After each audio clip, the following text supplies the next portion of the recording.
আজমিরা ভীতি তার স্বামীর জন্য কিভাবে লাইভে এসে কান্না করলো, এই বিষয়টি দেখার পরে আমার অনেক খারাপ লাগতেছিল। তাই এই বিষয়টি আপনাদের সাথে শেয়ার করলাম। আপনারা দেখুন আজমিরা ভীতি কিভাবে মানিককে রিকোয়েস্ট করলো, আর কত কষ্ট দিবে আমাকে, আমি আর কত কষ্ট করব। এই বিষয়টি দেখে আপনারা অবশ্যই বুঝতে পারবেন আজমিরা ভীতি মানিককে কতটা ভালোবাসতো। সবাইকে এই ভিডিওটি দেখার জন্য রিকোয়েস্ট করব, অবশ্যই সম্পূর্ণ ভিডিওটি দেখে আপনাদের মূল্যবান মতামতগুলো কমেন্ট করবেন। চলুন ভিডিওটি আমরা দেখে আসি। আচ্ছা, আপনি আমার কাছ থেকে আর কি চাচ্ছেন বলেন তো? মানে কি চাচ্ছেন? আর কি আছে আমার কাছে দেওয়ার মতো? নাই তো কিছু। মারধর করলেন, নির্যাতন করলেন, অপরাধী বানালেন, জেনাকারী নারী বানালেন, পরকীয়া নারী বানালেন, বেশ্যা বানালেন, অনলাইনে মান সম্মান নষ্ট করলেন, আমার সন্তান আমার থেকে আলাদা করলেন, আমার টাকা পয়সা নিলেন, গাড়ি বাড়ি নিলেন, আমার পাশের সিটে অন্য কাউকে বসালেন,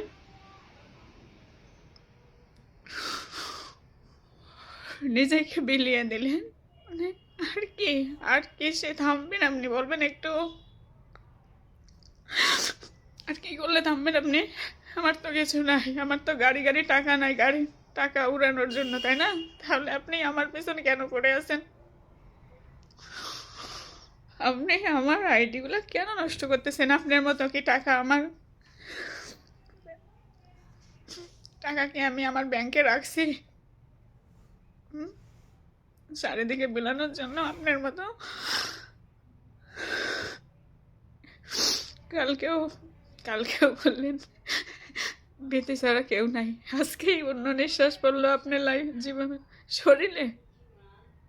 আমি তো কিছুই করতেছি না, আপনার কোনো কিছু দাবিও করতেছি না।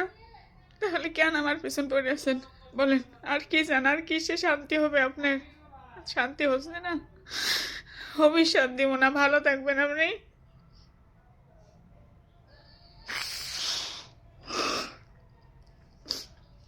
অভিশাপ দিব না, তবে দেখতেছি না অভিশাপ এরকম ফোটা ফোটা ফোটা হয়ে তোর জীবনে পড়বে।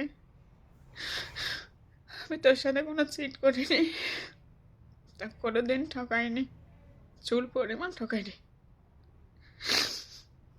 ভালো থাকিস। তো প্রিয় দর্শক, আপনারা ভিডিওটি দেখতে পারলেন। অবশ্যই আপনাদের মূল্যবান মতামতগুলো কমেন্ট করবেন আজমিরা বিথিকে নিয়ে। এবং কি মানিক মিয়ার কাছে যখন আজমিরা বিথি দ্বিতীয়বার বিয়ে বসলো, মানে নতুন করে বিয়ে করেছিল, তখন কিন্তু 40 লক্ষ টাকা দিয়েছিল। সেই টাকাটা কিন্তু এখন পর্যন্ত মানিক মিয়া আজমিরা বিথিকে দেয়নি।